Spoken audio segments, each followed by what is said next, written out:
if the Cop's going to have many teammates to be able to, penalize the slow pace that Nova want. Maybe you can make a rotation to the Oracle's lane, just because, again, you're going to have that burst available off the back of the Quap. So maybe it's like Quap level 7, Oracle level 5, that you're looking to make that sort of play. 3 points Purifying Flames. It's a lot of burst, and you might be able to kill the Magnus and stop that snowball from happening.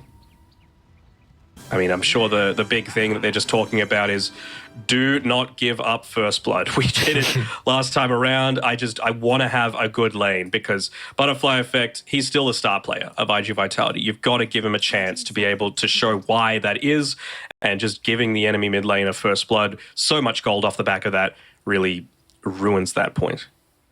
So let's see. Let's see if he's going to be able to get a quote-unquote fair lane. Overall, doesn't look like anything crazy is going to happen. We might have a fight still with the bounty rune.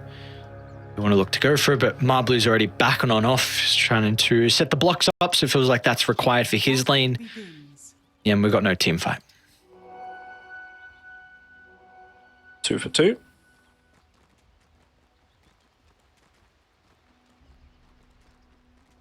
I'm not expecting much happening in this bottom lane. Let's just say that from the start, right? Magnus Phoenix versus Oracle Abaddon, probably just going to be a little bit of a farm fest, trying to chip away at each other.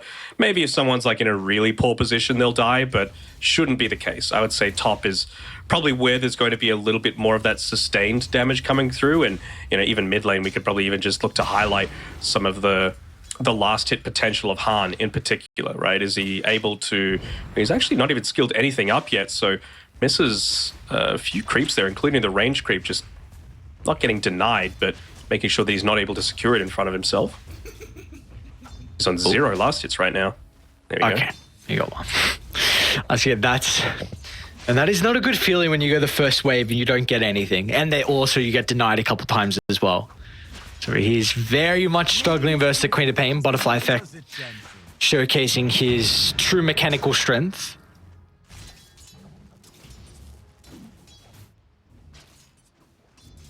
So I thought there was going to be kill threat at bottom with level 3 on Ponyo.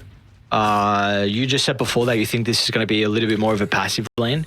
I feel like Sheep's going to recognize that, right? Like, he knows that there's going to... It's an Oracle, right? You always have kill threat at level 3. I think he's smart enough to just not be in a poor position to get caught out, because this isn't the easiest lane, right? You've got level 1 Aphotic Shield despite being an Abaddon. Most of the time you're looking to put more points to the Curse of Avernus. You're looking to get the stats skilled up as quickly as possible, but, with damage over time coming from the Fire Spirits, it really isn't all that impactful. Just going to Aphotic it off and not really care. It's that Ukio's already getting up in Sheep's face. We're going to try and bully him out of this lane. Did he go Boots first? No, Embracer first. Okay. I guess Abandon's probably... just a speedy boy as well. So he's going to be able to catch up to you a lot of the time. And might need the stats versus the Magnus to be able to out-CS. I mean, they are both universal, but Mag gets 4.7 damage per level compared to the 3.3 skewered onto the tower. Little bit of harass, nothing too crazy. Top lane, Hara. It's going to be first blood. Winter finds it. They might continue to put the pressure onto Marblu, but the Arcane Curse will expire. Regardless, are very happy with finding first blood, and looks like Winter likes his bit more unconventional carries. Again, he was a very, very big fan of the Ember Spirit in the previous tour. We just saw him playing the Magnus, and now he's on the Void Spirit. I like that. We don't want to see the same shit over and over and over again. That's why whenever there's a Techie's first phase ban, I'm like, good. What'd you say? You heard me. Yeah. Capital D semicolon, that's what I did. Mm-hmm. Come on. You talk like a sailor. Huh? They swear a lot. What do you mean? Yeah. Where's the lie? Where's the lie? No, there's no lie. You get me off cam, I'll let it rip. When I hear someone on stream though, someone drops an F-bomb, instant capital D semicolon. That is my favorite emo.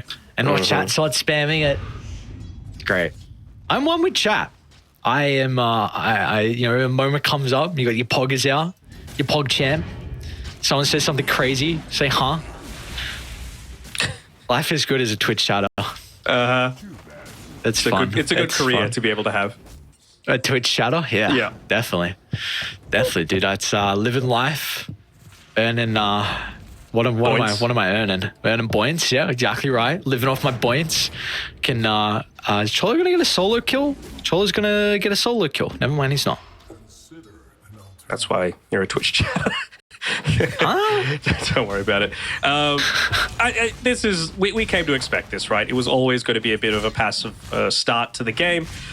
The thing that I would be a little bit less happy about is the fact that Marblu is bottom of the net worth right now in terms of the cores, right? Like, this is not what you are wanting up against the Void Spirit. He's 900 net worth behind. Yes, some of that comes down to the first blood, but it really shouldn't be the case. You know, Rubik, he's got some decent kill threat. He should be able to secure a lot of these last hits. You've got good trading potential, but they've been pretty on point. I mean, I've seen Chola feed Winter over like 4 different tangos just to make sure that he could be as efficient as possible, can build into those stats super early on. And Universal Hero, right? Make sure to maximize that as quickly as possible. No need to go boots early on for the Void Spirit. Just get the Belt of Strength first. Makes a lot of sense to me. Finally, let's get the trades. Oh, Ponyo is actually going to come up top. Nice scan. Very nice scan. I don't know how they got that read. Looks like Sheep is mirroring this though instead of TPing. There's a long walk up the top. Marathon man, brother. Marathon man. So I mean, we're seeing though with the Butterfly Effect not having to go up against someone with first blood, he's bodying this matchup. 33 and 13 compared to the 22 and 4. It's not too crazy of a net worth advantage, honestly, but it is still about 300 favoring the Queen of Pain. But yeah, this is what we truly expected out of him. He's gone for a 3-1-1 build, so very much into the lane dominating aspect. But both these heroes aren't going to be ready to potentially help out with this fight we're going to see up top. No, far too low on mana to be able to do it. It would be a complete waste to TP. So it's just about making sure your status is there to be able to make the follow-up plays happen. You know, it's 5.5 minutes, and let's see what the first power rune goes to. Both of them have bottle. Yes, he is like beating the Pango in lane. It's expected, but Pango's keeping up in experience, right? Just about a quarter of a level behind. He's got not really a full creep wave to be able to play around with. Butterfly Effect should get his level 6 first, but I just don't think he has got that kill threat. It's really just going to be around that power rune. So I wonder if this is going to be Supernova really trying to make something happen in the next 20 seconds and then quickly look to rotate towards that top power rune. O'Hara. Seems like that'll be the case for Sheep. Might want to stick around, just get full usage out of the Fiery Spirits to bully Marblu a little bit further.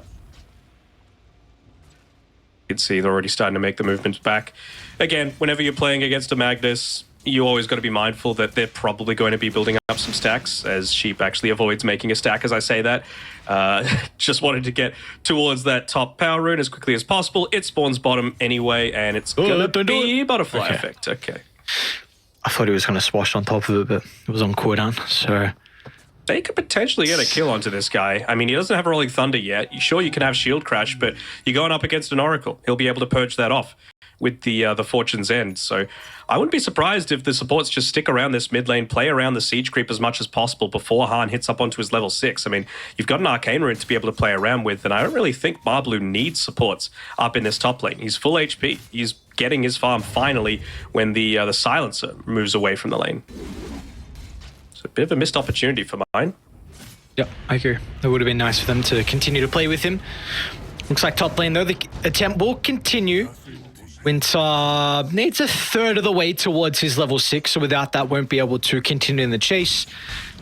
And meanwhile, we should just quickly keep tabs on bottom. Chen, along with Ukyo, both having a pretty good time. I mean, Abaddon does actually have quite a net worth lead. It's about 500, but we're going to see the Magnus easily catch up.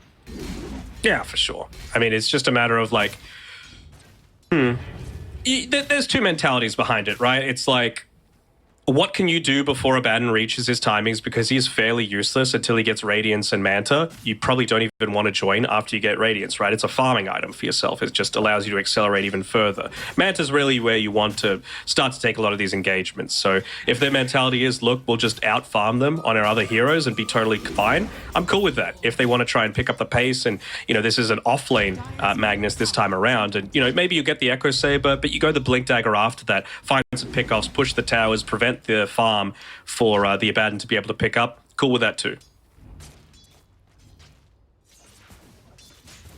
Does look like it's going to be another power in there for Butterfly Effect. See if this is the one for him to get out. What a rune. All right, double damage rune. So what's the call? Instant TP top. Is they're making the call onto Marblue.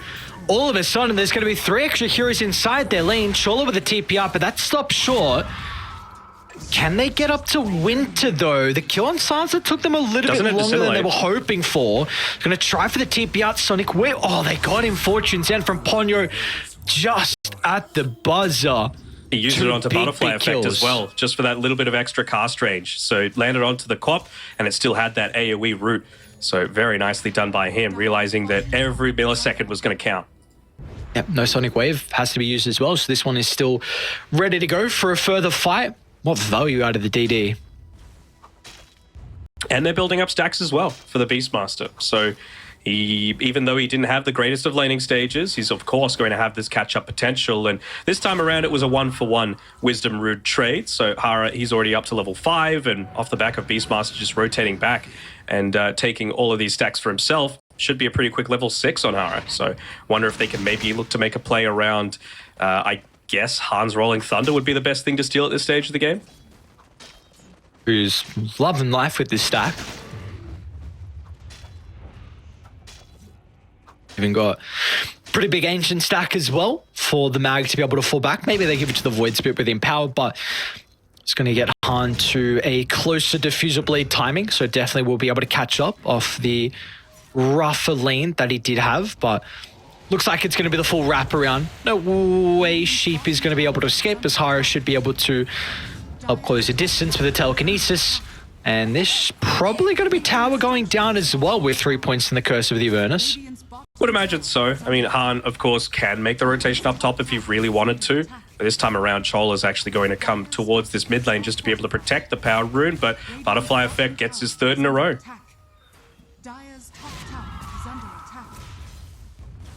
See if At least they're trading this bot side. Are they? Yeah. Well, actually, maybe not. They're going through the twin gate potentially. Never mind. They're just all TP. They're all coming. No level 6 yet on Chola. They already got the tower, though. No RP as well. Chen's got some mana with the wand. Even pops a Lotus as well. They're going to be cautious if they group up. A lot of damage onto Chen for the moment. Sonic Wave doesn't secure the kill. And now they're still going to be able to use their spells to potentially turn this one back around as Chen can reposition out to the right. Winter's had a free fight so far. Even Sheep wants to get involved as well. They're going to be lacking stuns to stop the Quap from escaping. But they can easily chase down Ukyo as the 8th Rem drags him back into his grave. Han with the triple kill. And now he's well and truly caught up. In fact, he's higher net worth than his counterpart mid laner. And he's going to have Diffuser Blade after this creep wave as well. So we just see the power of the M-Power coming through there just to be able to get all of that AoE damage through in a lot of these team fights. And yeah, I think those TPs, if they were going to come, they had to come about 5 seconds earlier, still be able to play around that tier 1 tower. But I mean, we were saying before, Winter had just spent the last 2 minutes down towards that bottom side of the map. Of course, it means that you give up your own tier 1 tower, but it meant that he was able to get that additional damage needed into the iG.Vitality one. So another fight going well for Supernova, and it's exactly the start that they're wanting. Is Marblue going Octarine? No, he's going Axe. Okay, yes, sorry. Yeah, okay. I mean, he's a universal hero, right? So even just the stats from Axe benefits you in that regard, in terms of being able to... Like, it's kind of like a pseudo Helm of the Overlord, right? You don't have a creep doing all of the damage for you and enabling you to farm elsewhere, but your right clicks are actually pretty impactful as well, plus the additional benefit that you give to the team fight off of the Drums of Slum. Even just farming to some extent too, I guess. I'm a big Slums fan, so I just, for some reason, silly brain, Hara, they're going to be able to catch out the Rubik. So both sides have some ridiculous stacks to be able to farm up. We'll see if anyone's going to be able to steal them, though. Oh. I doubt it. I mean, you got to put a lot of protection in onto this mid lane if you're looking to try and protect these stacks, right? Or Mablu needs to take them immediately. He's still got this previous stack that he's looking to try and take, but I mean, is he going to be on the money to be able to protect it? Supernova able to shove out that creep wave. They've got Empower on all 3 cores, so this tower is getting beat down very, very quickly. Wonder if they have the sense that it might be going on. No scan to be able to potentially locate it, but maybe they just want to go for a smoke instead. As Chola looks to use it, but Sheep's not going to connect through. He's busy stacking. You've got Winter coming through, and actually they might be able to find it out. Although they... you can't just go for the Oracle. Not enough. Unfortunately, that's the only one who they'll path into. Maybe Han's the only person that needs to show, but Chola will as well, so... I mean, Mablu hasn't shown on the map for the past, like, 2 minutes straight, so I think they should know that this is going on, and I'm sure their coach, if they had the time again, would be saying, like, I'm sure you realize the presence of this Beastmaster and what he's capable of, and, I mean, they're essentially just giving him a free Aghanim Scepter if they enable him to take this gigantic Ancient stack. Do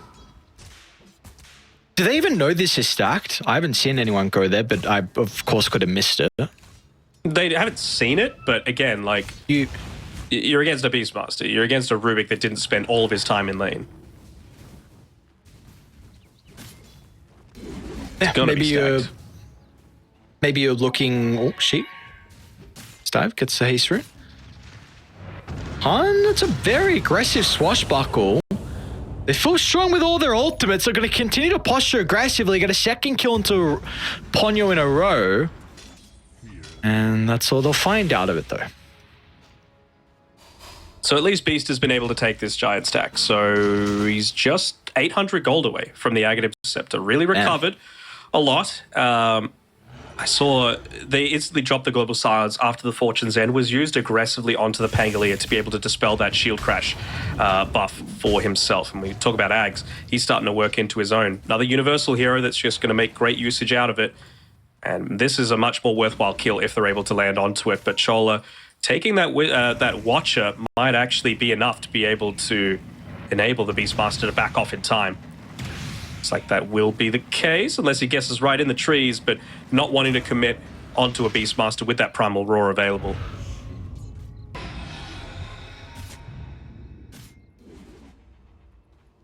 They'll be able to catch out that Observer Ward as well. Yeah, very nice read from Chola. So with all that going on, multiple stacks at Chen.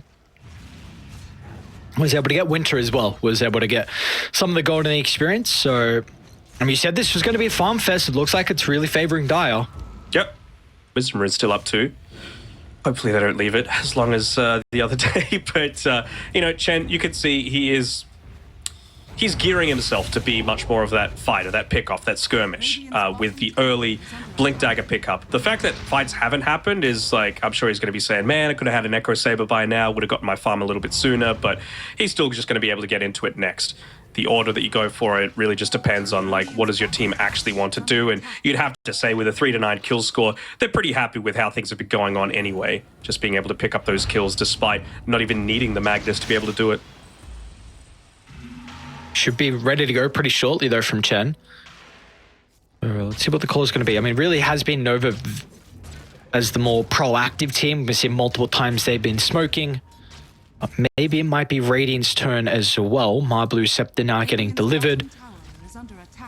Butterfly Effect's actually going...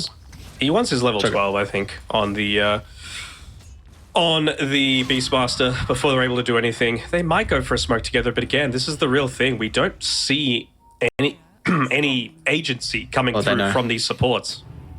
I believe the scan went red for a second, so it looks like Sheep is trying to act as a blockade.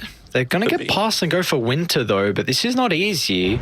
Spunk's going to pop in a pretty good position where he's got the ward set up. Oh. Fortune's End, it's casted on him. Oh, and now no ultimate charges as well. Butterfly Effect is in the tree line, so we can't get any damage out, but the telekinesis back into the Sonic Wave. Very nice done from Haru to at least get his Queen of Pain still involved. Doesn't really feel like enough though, does it? You know, yes, you kill the enemy's position 1, but it costs Primal Roar, it costs Sonic Wave, it needs basically perfect usage out of the Fortune's End, and all the while, you didn't really have any movements from Han or Chen to be able to assist. So they're still farming. The net worth lead has not changed at all. It's still sitting at that 3 to 4K mark. Yeah, the kill wasn't in a good spot, right? Where it's deep inside your own territory.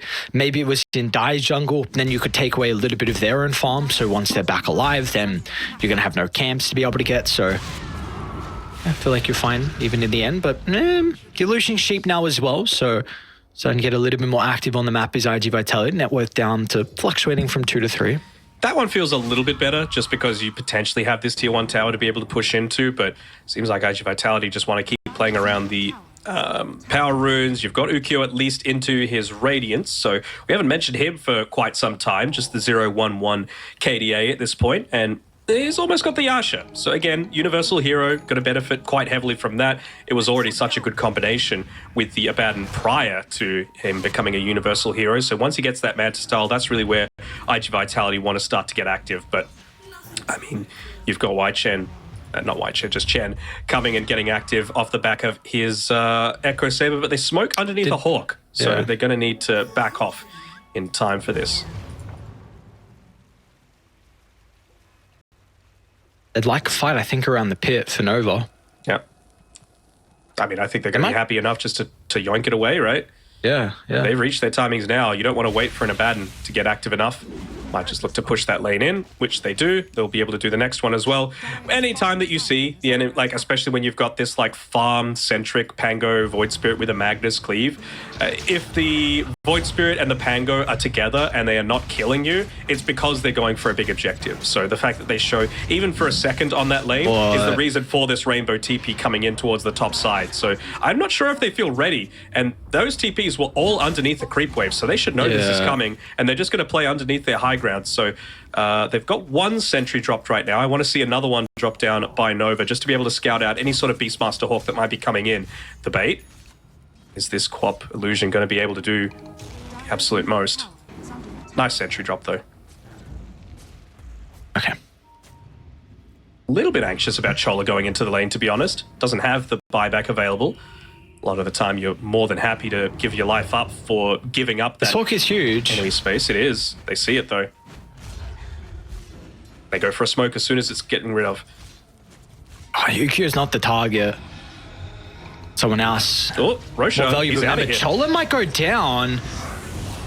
Is it going to be the Radiance tick? It looks like it is. So forced to use the Global Silence before he dies. Again, Abaddon is not the one.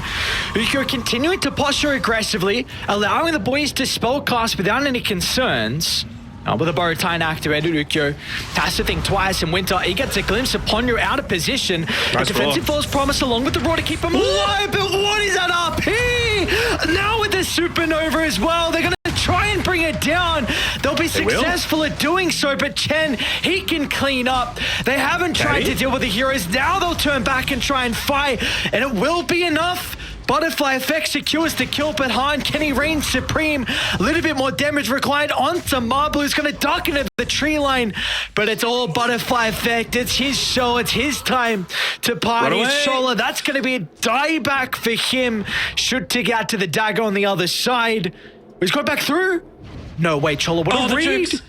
No, he's going back through? Okay. What is Come on, that? if that's not voice line worthy, you gotta get it at some point. I don't think he actually bought back. He was just dead for long enough that he ended up coming back at the end of all of that. But yeah, look at the damage coming through from the Quap. And again, this is prior to getting into the Aghanim Scepter as well. So Butterfly Effect really putting on a showcase there.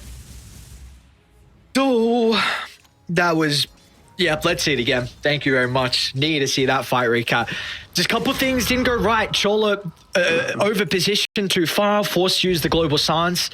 And then, again, they posture aggressively on Ukyo. He's out of position now thanks to the skewer. So then we see the Oracle was vulnerable Just 1 second. That's all you need. Yeah, and there just wasn't that perfect usage out of the Supernova, right? It was after the RP. It was a fantastic RP, don't get me wrong, but they just didn't have that follow-up stun. They were able to juke their ways away. Even just a couple of, what was that? Just the Abaddon and Marblu hitting into it was enough. And, I mean, that's the advantage of playing a Beastmaster into a Phoenix. You're always going to, have that attack speed to be able to take it down.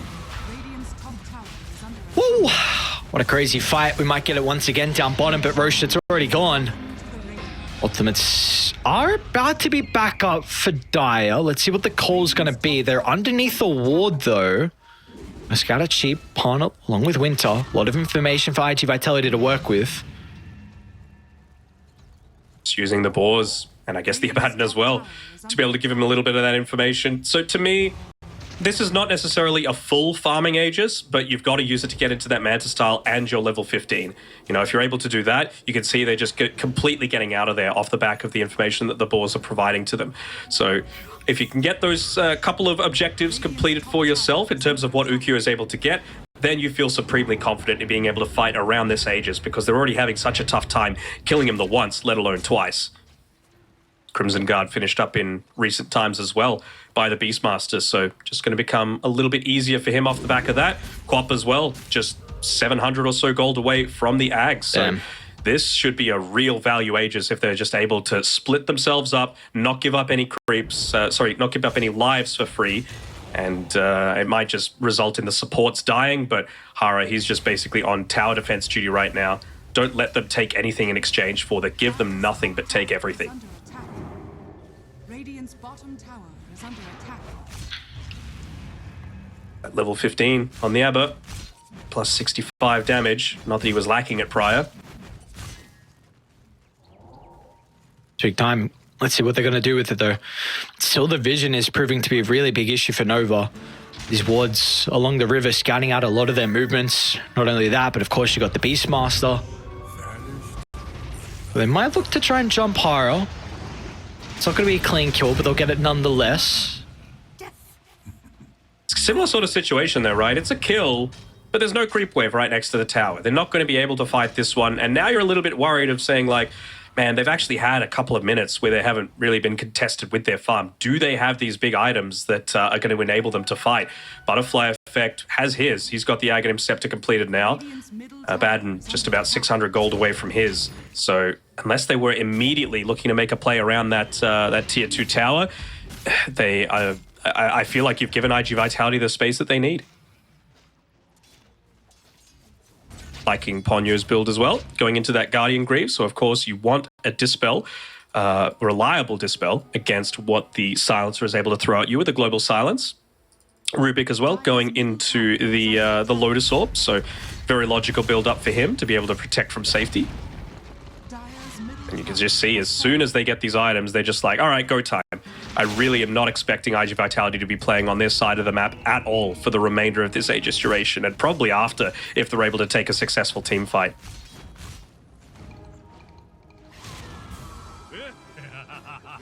So they have to be scared, though, about these team fights from Supernova. They clump up once again. A little bit better spellcasting. Who knows what could happen. Could also just be the call to completely avoid. Gotta be careful here.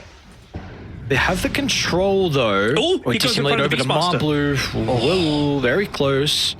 Just that vision. Brendan? Oh. Yike. So close. Now, Chola might get chased down, though. It goes pretty fast.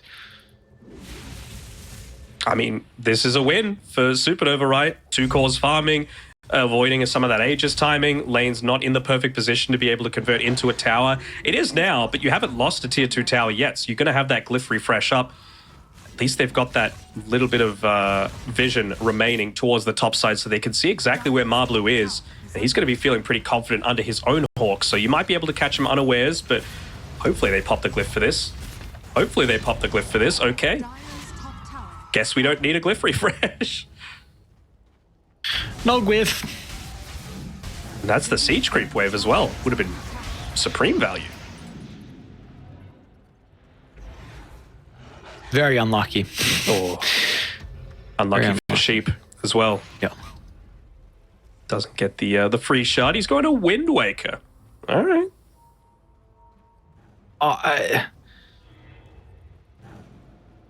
Would you like him to buy the shard? I kind of would. Oh, of course. Always. One of the best shards in the game. Yeah, okay. So what's a Wind Waker for this game for Sheep? Raw target, What is he feeling? I guess.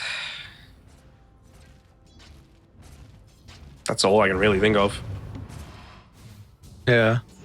If Rubik steals RP, I don't know. Okay. He's thinking 10 steps ahead, right? Man's playing 4D chess. Speaking of the Rubik. Yeah, he just expired. Ooh, Ponyo getting ready for the Fortune's End. Well, the Remnant was stolen anyway.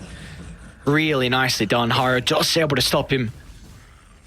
His position with Ukyo nearby. There was no escape thanks to the silence overwhelming him. So 40 seconds now, but they can look to walk it down bottom. We'll have Wisdom Room up very shortly too.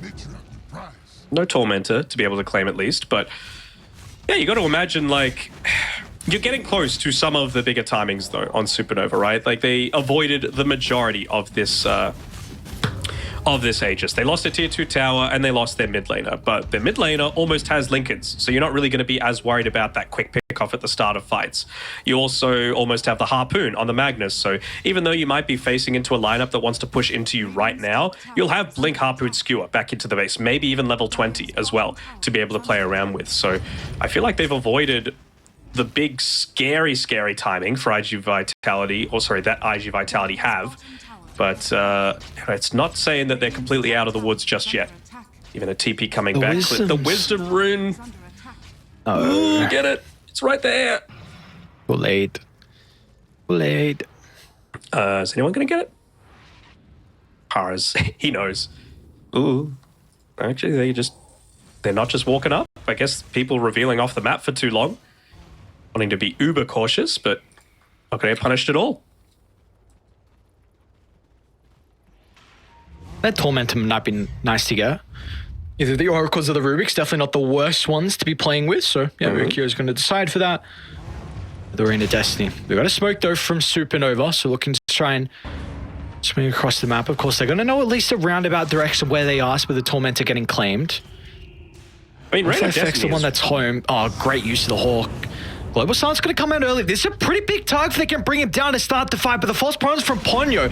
It'll buy some valuable seconds so the Beastmaster's able to spellcast. Now Ukyo is going to jump in the middle. Have they even got the damage for Marblu? He's back to full. Now what's the call, Nova? How are you going to commit on forward? RP gets stolen. All commitment needed to get rid of the Magnus, and now they're looking for blood as well. This is going to be a difficult fight for Nova, 4v5, and with all their ultimate use prior. But Winter, he's still feeling strong enough. There's the stolen RP. It's a really good egg placement as well. They're going to turn to try and deal with it, and they'll be able to do so with ease. And Alhan, he's in some trouble. No Swashbuckle to get some distance away. Now Winter as well will escape, but back-to-back fights, iG.Vitality come out on top.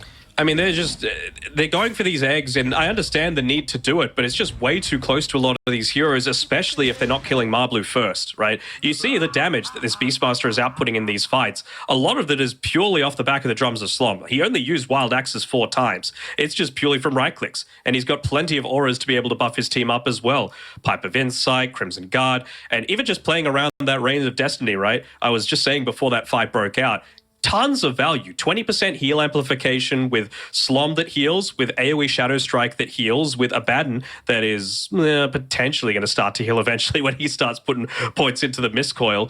But it's a really, really valuable Aghanim Shard this game. I think a gem needs to be picked up for Dire. Like They've been caught on the Hawks a couple of times. Yep, and you cannot jump anyone else but the Oracle. I think this is back-to-back fights now where that one in particular, where you jump someone, False Promise gets out, Beastmaster is still able to use his spells, in fact, even live through it all. Oracle has to go. He has to go. Rubik has to go, but you need to take these fights where you have vision, and that's still going to be very difficult because the Beastmaster, but you need to at least take away the observers with the gem. And it's another one of these things where maybe it was just a little bit too soon to be able to make that sort of play on the Magnus, right? He's 500 gold away from the Harpoon being completed. And, you know, that's just going to enable you to find the Oracle. You know, even without the gem, maybe that little bit of extra cast range would have found him. You don't need to commit too much. You know, a Blink Harpoon Skewer is nothing big committed for these team fights. And if it's able to take out that big save coming through from the False Promise, it's huge. You could see there with Ponyo as well. He already had the Guardian Greaves at that point. So even with the Global Silence being used, he's able to snap himself out of it. So hopefully for Supernova's sake, they're able to adjust the game plan a little bit. Say, look, that's priority number one. Take out the Oracle. Winter? Well, Winter's probably dead. Committed both his charges, unable to get the kill. Team's starting to move down bottom. Let's see how fast they're going to be, though, to help protect him with a roar out. Global Silence going to be used as well defensive. It'll buy some valuable seconds. But a defensive one from Chola, and he doesn't have that level 15 as well, so the cooldown's still going to be long. And meanwhile, Mag, go over the top. Ukyo, Blink's going to be up in a couple of seconds. Does he want to go for it? Butterfly effect. Here's your aura and ready to go, but Ukyo does not. I mean, Butterfly Effect had the shield rune to be able to play around with, so he was confident in being able to go in, and it's a pretty quick Roche respawn as well. They're pinging it out on the bottom side, and by the time they get there, it will have spawns. So Roche number 2, looking to go the way of iG.Vitality, and without that Global Silence, you really can't look to farm into this. Wait, what is this new Abaddon 20 talent? Huh? Interesting. Boy. Okay. That is new, yeah? I'm not just not losing my mind? Okay. Man, they're going for a smoke, and it is way too late. They still don't have Global. They still don't have a Void Spirit to be able to play around with, so I think they need to back off. And do it quick.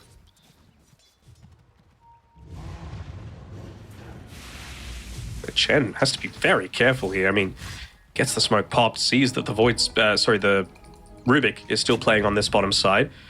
Speaking of the Rubik as well, I mean, we talked about how Silence are great against Oracle. Oracle got the Guardian Greaves. Rubik has the Lotus if he wants to buy it right now. Oh, even a Psychic Headband as well off top of everything. Oh, wow. He's really farmed. Yeah.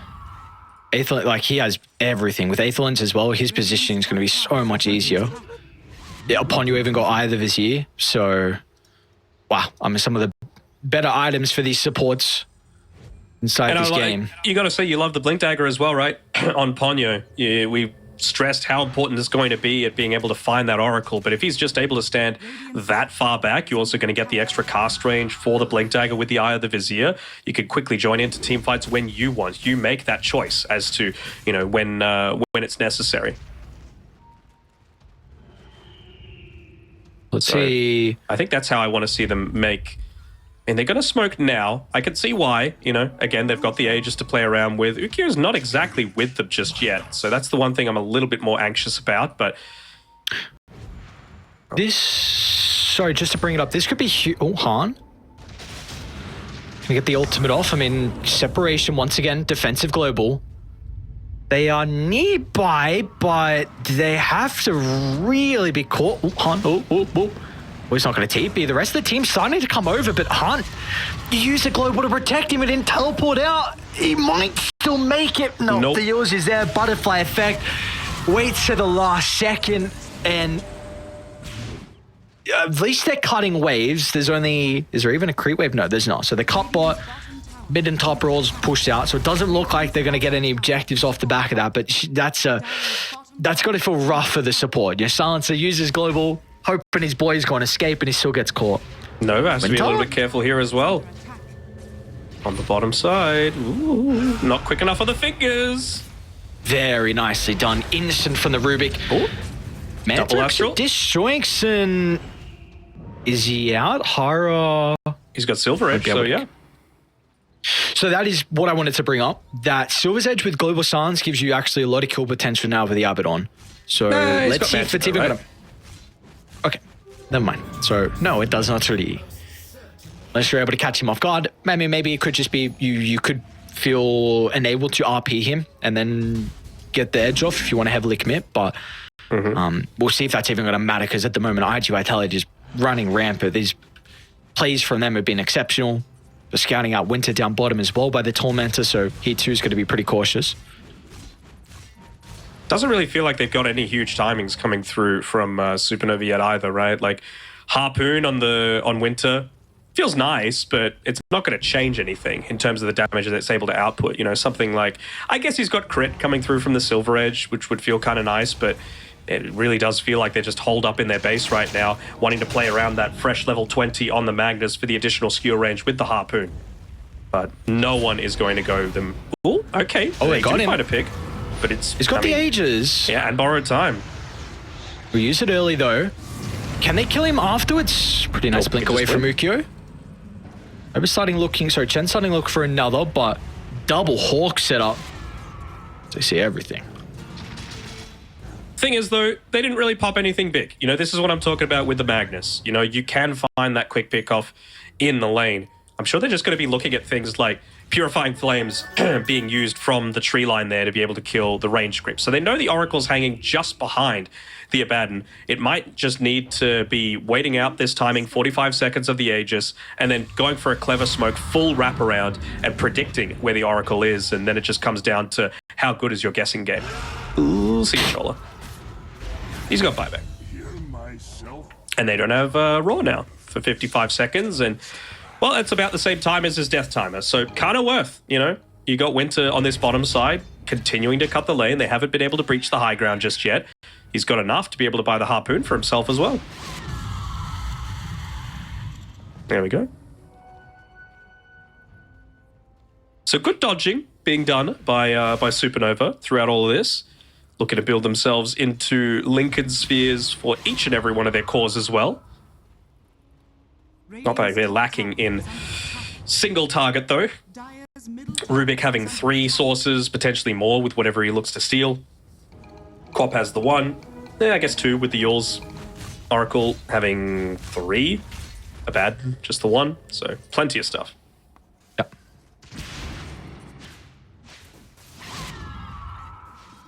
This ward set up once again.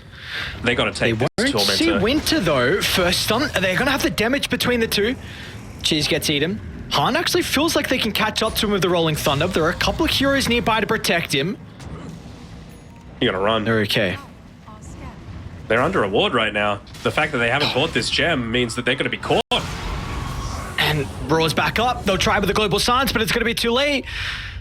Mag's going to buy back. They're going to try and retreat to their high ground, but Butterfly Effect, he'll follow in pursuit. First hit bash stops the TP short from Chola, and Butterfly Effect, he doesn't even want to let them get towards the gate.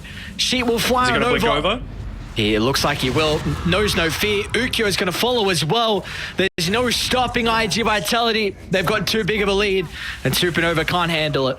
And they actually have the mid lane pushed in this time, so they weren't able to deal with it entirely, so there's nothing stopping them. Full buybacks coming through. Pango, he just bought the Lincoln, so he doesn't have it. They got a glyph, please. Harpoon on an illusion. They just haven't glyphed twice now when it would have been refreshed. Like, this is just giving up that big tower defense for free, and you use 3 buybacks. Now they just know that they need to find one of those quick pickoffs. You probably want to wait for the Oracle, you know, in an absolute... Oh, he went into the Ren then. And now again, the Raw, such a short cooldown. That's a dieback for him, and that's your high ground defense all gone right there.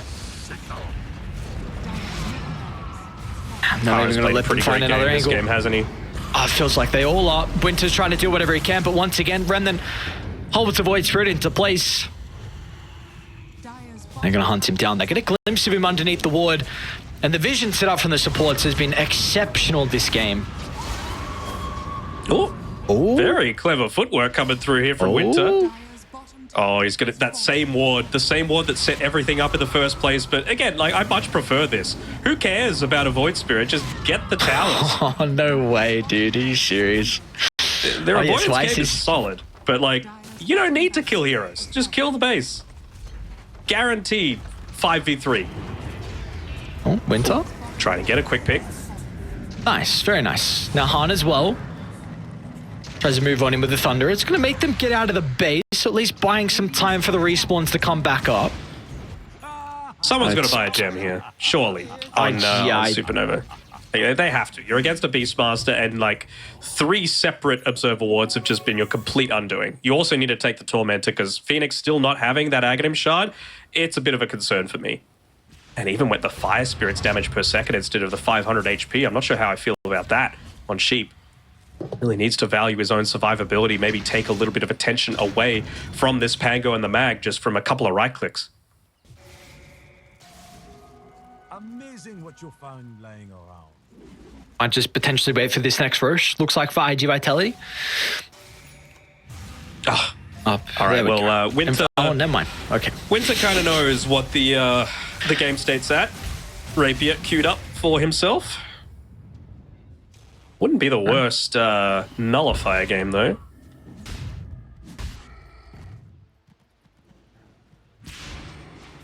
No, wouldn't, but it definitely feels like you're at the stage where... It'll need to be a play gonna... like he just made, you know, avoid 5 heroes, you know, cause a lot of attention to be put onto you for a good 20 seconds. All right. If Sheep gets this Aghanim Shard, they have a chance. All right. We'll give him a 2% chance, 2%. It was 1 before. Okay. Does it go up with the Rapier to 3? It becomes either like 20 or 0 off the back of the Rapier. See if it's almost level gets 25 as well. Okay. How much experience is 1 away? 1 experience away for the Void Spirit. You hate to see it. You hate to see it, but looks like they're going to probably have to give up Roche though for this Rapier. And I think you're fine with that. You, again, want to take a fight inside the base. We're yet to see the Mag really show his true strength with this skewer back inside the base. But it is going to be third Roche, keep in mind. I mean, he's able to just annihilate a creep wave off the back of Astral stepping through it, and he's actually making the TP there, so they instantly want to go for a smoke to be able to combat this. They really don't want to give up this Roche, but even just Sheep taking a really long time to be able to TP through is going to give it up for free, so how can they set themselves up? There's also a Wisdom Rune there. Don't want to give that one over to Hara, for example, would probably give him his level 20. Maybe they can use it to bait? No, doesn't seem like it. Still no gem on anyone on Supernova.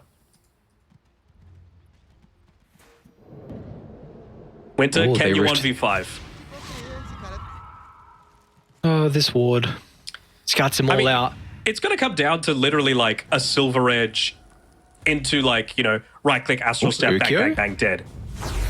Smoke's going to pop. Instant Abyssal Blade. Global Silence is going to be enough to keep the Magnus alive. BKB from 10. Turns with the RP onto 2, but no one's there to pump in the damage. Winter, he's going for the backlines. Already been able to deal with the Rubik. But still, we see the Mag now in some trouble without the cause to be able to protect him. Winter's going to try and do it all, but the Sonic Wave, not enough damage. He'll get enough distance. 2 supports are down from iG.Vitality, but the Supernova's going to be addressed with, and now they'll go for the Pango as well. Chola will just live. Quick Fingers with the TP out. And importantly, they were able to still hold the Rapier. Winter kind of, you know, did his job, but also then wasn't there to be able to get the damage inside the RP. That's just another one of those instances. That's 3 times out of 3 that Beastmaster's been able to live, and because of that, they have the extra attack speed to be able to kill the egg. You know, that egg going off is the difference between you winning the fight and not. You know, Void Spirit was in a position to potentially rejoin that fight. Yes, he was on 20% HP, but with that Rapier, with the Astral Steps having such low cooldowns, you could potentially look to come in and just rip them apart when they'd used all of their tools. The fact that he's just level 16. There's a gem dropped, but Supernova, they didn't see it. So things come out. iG.Vitality well aware. They do see Marblue under the ward though. But they're respawning. iG.Vitality supports it back alive, and now Ukia once again. It's gonna run straight to Winter though. The break was there. Activates the ultimate, and now with the turn into the pain clear, nothing they can do to protect him. Winter wants to lock onto the backline, but Ponyo, he can protect Tara, and now with all the ultimates expanded, they're going to have to global silence, but it will not matter. Bash at the last second, Rapier drop, and the Gs will instantly follow afterwards. Well, we were very complimentary of Supernova in game number 1, but it felt like that time around they just really didn't identify the key linchpin to a lot of these